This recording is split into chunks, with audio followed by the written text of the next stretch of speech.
Welcome friends. आज की educational video presentation का शीर्षक संबंधित है बीए, बीकॉम, ऑनर्स अंग्रेजी, बीए, ऑनर्स राजनीति विज्ञान, साथ ही बीए, ऑनर्स अर्थशास्त्र के जेनरिक इलेक्टिव सब्जेक्ट इतिहास, सेमेस्टर 1 से। हमारी पुस्तक का नाम है दिल्ली, प्राचीन काल से प्रारंभिक आधुनिक इतिहास के निर्माण तक। और आज का हमारा टॉपिक है मेहरौली का परिचय और तुगलकाबाद का युद्ध। प्रश्न, निम्नलिखित पर टिप्पणी लिखिए। 1. मेहरौली या देहली ए कुहना। 2. तुगलकाबाद का युद्ध। उत्तर 1. मेहरौली या देहली ए कुहना। शम्सुल दीन इल्तुतमिश 1210 से 1236 ईस्वी ने मेहरौली में अपनी राजधानी स्थापित की, जिसे देहली ए कुहना के नाम से भी जाना जाता है। यह क्षेत्र पहले राजपूत शासकों तोमर चौहान दुर्ग का भाग था। अपने शासनकाल के दौरान इल्तुतमिश ने शहर को एक नई सल्तनत पहचान की और अग्रसर किया। उन्होंने प्रशिक्षित और भरोसेमंद सैन्य कैडर की मदद से अपना संप्रभु अधिकार स्थापित किया। उसने 1215 ईस्वी में कुतुब मीनार का निर्माण पूरा किया, जो कुतुबुद्दीन ऐबक द्वारा शुरू किया गया था। उन्होंने एक मस्जिद भी बनवाई, जो मस्जिद ए जामी यानी दिल्ली की पहली सामूहिक मस्जिद याकुबतुल इस्लाम मस्जिद थी, और एक नया किला यानी हिसारे नौ बनवाया, जो मस्जिद के उत्तर के करीब था। भारत में एक मेहराब का सबसे पहला प्रमाण इस कुव्वतुल इस्लाम मस्जिद में मिलता है। प्रोफेसर एम अतहर अली के अनुसार मस्जिद शायद एक धार्मिक स्कूल थी और मदरसा ए मुइज़ी के नाम से जानी जाती थी, जिसकी स्थापना घोर के मुइजुद्दीन के शासनकाल में हुई थी। इसके गेट के बाहर कपड़ा व्यापारियों का बाजार था, जिसे बाजार-ए बज्रजान के नाम से जाना जाता था। मेहरौली का क्षेत्र यमुना नदी से बहुत दूर था, इसलिए बढ़ती आबादी को पानी उपलब्ध कराना इस शहर का प्रमुख मुद्दा बन गया। यमुना का निकटतम बिंदु शहर से 18 किलोमीटर दूर था। एक और मुद्दा अरावली चट्टानी रेंज का था। इस वजह से ज्यादातर जगहों पर कुएं खोदने में दिक्कत होती थी। पानी की आपूर्ति के मुद्दों से निपटने के लिए इल्तुतमिश ने एक बड़ा टैंक हौज़े सुल्तानी या हौज़े शमसी बनाया। यह शहर से 3 किलोमीटर दूर स्थित था। टैंक आयताकार था और लगभग 200 मीटर लंबा और 125 मीटर चौड़ा था। टैंक बड़ी आबादी के लिए पानी की जरूरतों को पूरा करने में सक्षम नहीं था, और इसलिए इल्तुतमिश के उत्तराधिकारियों ने अपनी राजधानी शहर को यमुना नदी की ओर स्थानांतरित करना शुरू कर दिया। पुरानी दिल्ली दिल्ली का सबसे महत्वपूर्ण शहर था, जिसने इसे शहरी गतिविधियों के केंद्र के रूप में और दिल्ली के सामाजिक धार्मिक जीवन के केंद्र बिंदु के रूप में महत्व बनाए रखा। इल्तुतमिश के उत्तराधिकारी और बेटे रुकन-अद-दीन फिरोज ने अपनी राजधानी को पुरानी दिल्ली से किलोखरी में स्थानांतरित कर दिया, ताकि वह अपने स्वतंत्र अधिकार स्थापित कर सके और अपने अव्यवस्थित और महत्वाकांक्षी गुलाम कमांडरों को चुनौती दे सके। किलोखरी पुराने शहर के उत्तर पूर्व में यमुना नदी के किनारे एक नीची पहाड़ी पर स्थित था। लेकिन एक छोटी सी अवधि के भीतर गुलाम सेनापति, जिसे शमसीबंदगन के नाम से भी जाना जाता है, ने रुकन-अद-दीन को हरा दिया और अपनी बहन रजिया सुल्ताना को पुराने शहर के सिंहासन पर बिठा दिया, और तब तक कयाकबाद पुरानी दिल्ली सल्तनत की राजधानी बनी रही। कैकुबाद को गियाशी कमांडरों द्वारा सिंहासन पर नियुक्त किया गया था, इसलिए वह अपने प्रभाव से खुद को बचाने के लिए पुरानी दिल्ली से जल्दी चले गए। उसने अपनी राजधानी को किलोकारी में स्थानांतरित कर दिया। जियादुद्दीन बर्नी ने वर्णन किया है कि उसने किस प्रकार अपनी राजधानी में बाजार, मस्जिद और परिसर का निर्माण किया। अलाउद्दीन खिलजी सन 1296 से सन 1316 के शासन के दौरान इस पुराने शहर में बड़े पैमाने पर निर्माण गतिविधियां, नवीनीकरण और मरम्मत कार्य हुए। उन्होंने 1305 ईस्वी में यहाँ अलाई दरवाजा भी बनवाया था। उसने अपने शासन काल में कुबतुल इस्लाम मस्जिद के आकार को दुगने आकार में विस्तारित किया। अलाउद्दीन ने पुराने किले की भी मरम्मत की और हौज़े शमसी पानी की टंकी की फिर से खुदाई की, क्योंकि टैंक के अंदर बड़ी मात्रा में मिट्टी और गाद मौजूद थी और बीच में एक चबूतरा मंच और एक गुंबददार मंडप गुंबद बना था। 2 तुगलकाबाद का युद्ध। तुगलकाबाद के युद्ध को दिल्ली का युद्ध भी कहा जाता है।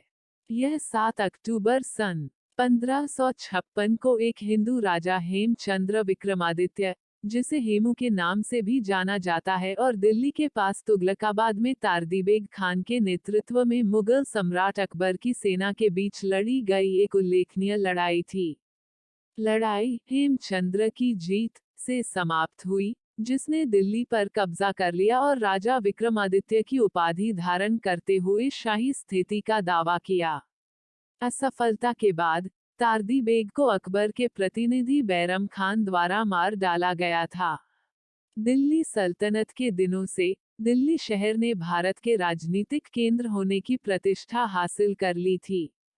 किसी भी शासक को वास्तव में हिंदुस्तान पर तब तक हावी नहीं माना जा सकता था जब तक कि उसका दिल्ली पर नियंत्रण न हो। मुगल साम्राज्य के संस्थापक बाबर ने इसे पूरे हिंदुस्तान की राजधानी कहा, और उनके बेटे और उत्तराधिकारी हुमायूं ने इसके बाहरी इलाके में अपने दीन पनाह का निर्माण किया। हालांकि हुमायूं ने अपनी विरासत खो दी जब उसे शेर शाह सूरी द्वारा भारत से बाहर खदेड़ दिया गया, जिसने सन 1540 में सूर साम्राज्य की स्थापना की। 1545 में जल्द ही कालिंजर में शेर शाह की मृत्यु हो गई। उनका उत्तराधिकारी उनके छोटे बेटे इस्लाम शाह सूरी थे, जो एक सक्षम शासक थे। हालांकि सन 1553 में उनकी मृत्यु के बाद सुर साम्राज्य उत्तराधिकार की लड़ाई में फंस गया था और विद्रोह और प्रांतों के अलगाव से त्रस्त था। हुमायूं ने जो कुछ खोया था उसे पुनः प्राप्त करने के लिए इस कला का उपयोग किया और 23 जुलाई सन 1555 को मुगलों ने सिकंदर शाह सूरी को हराया और अंत में दिल्ली और आगरा पर नियंत्रण हासिल कर लिया।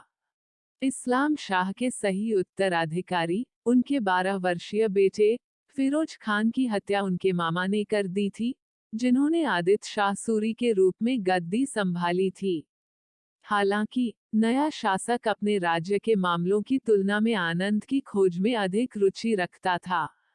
वे काफी हद तक रेवाड़ी के एक हिंदू हेमू के लिए छोड़ दिए गए थे, जो आदित्य शाह के मुख्यमंत्री के साथ साथ सूरी सेना के जनरल बनने के लिए विनम्र परिस्थितियों से उठे थे। 27 जनवरी सन 1556 को हुमायूं की मृत्यु के समय वह बंगाल में थे। मुगल सम्राट की मृत्यु ने मुगलों को हराने और खोए हुए क्षेत्र को पुनः प्राप्त करने का एक आदर्श अवसर प्रदान किया। युद्ध की महत्वपूर्ण बातें। बदाऊनी के अनुसार हेमू की सेना में 1000 हाथी, 50,000 घोड़े, 51 तोप और 500 बाज शामिल थे। केंद्र में तारदी बेग द्वारा मुगलों की कमान संभाली गई थी, जिसमें इस्कंदर बेग वामपंथी और हैदर मोहम्मद दाहिनी ओर थे। अब्दुल्ला उज़बेग ने मोहरा की कमान संभाली, जिसमें तुर्की घुड़सवार सेना का चयन किया गया था। मुगल संख्या में लगभग बराबर थे और हेमू की सेना के खिलाफ एक साधारण लड़ाई लड़ी। इसके बाद जो हुआ वह लड़ाई में एक महत्वपूर्ण मोड़ साबित हुआ, क्योंकि इसमें शामिल मुगलों ने अपने लाभ को दबाने के लिए चुना और अफगानों का इतनी दूर तक पीछा किया कि उनका अपनी मुख्य सेना से संपर्क टूट गया। तारदी बेग के कई लोगों का मानना था कि युद्ध जीत लिया गया था और दुश्मन के शिविर पर धावा बोलने के लिए तितर-बितर हो गए। हालांकि हेमू ने अपने 300 सबसे अच्छे हाथियों और घुड़सवार सेना को रिजर्व में रखा था। अवसर का लाभ उठाते हुए उसने इस बल के साथ अब पतले पतले तडबिंग पर अचानक हमला किया। हाजी खान की कमान के तहत अलवर से ताज़ा सुदृढ़ीकरण के समय पर आगमन से उनका दबदबा बढ़ गया था। युद्ध के हाथियों और घने घुड़सवारों की टुकड़ी को देखकर पीर मोहम्मद खान सहित कई मुगल अधिकारी आतंक में भाग गए। इस महत्वपूर्ण क्षण में उनके समर्पण ने आगे के प्रतिरोध के प्रश्न को निरर्थक बना दिया और तारदी बेग ने भी दृश्य से भागने का फैसला किया। जब पहले विजयी मुराल मोहरा और वामपंथी अपने पीछे से लौटे, तो उन्होंने महसूस किया कि दिन समाप्त हो गया और लड़ाई की पेशकश किए बिना तितर-बितर हो गए। अफगान जीत गए थे और हेमू ने भाग रहे मुगलों का पीछा नहीं करने का फैसला किया। एक दिन की लड़ाई के बाद 7 अक्टूबर सन 1556 को उसने दिल्ली पर अधिकार कर लिया।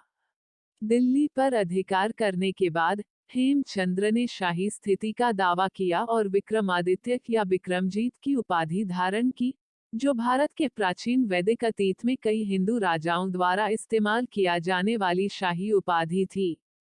उनका शासनकाल अल्पकालिक होना था क्योंकि वह 1 महीने बाद ही फिर से मुगलों से भिड़े। इस बार युद्ध का मैदान पानीपत था, उस जगह से ज्यादा दूर नहीं जहां अकबर के दादा बाबर ने 30 साल पहले लोदियों के खिलाफ जीत हासिल की थी। पानीपत के इस युद्ध में मारा गया और दिल्ली पर एक बार फिर से मुगल सल्तनत स्थापित हो गई। तो कुल मिलाकर इस प्रस्तुति में हमने मेहरौली के इतिहास और तुगलकाबाद के युद्ध से संबंधित जानकारियां प्राप्त की। प्रस्तुति समापन। आपका धन्यवाद।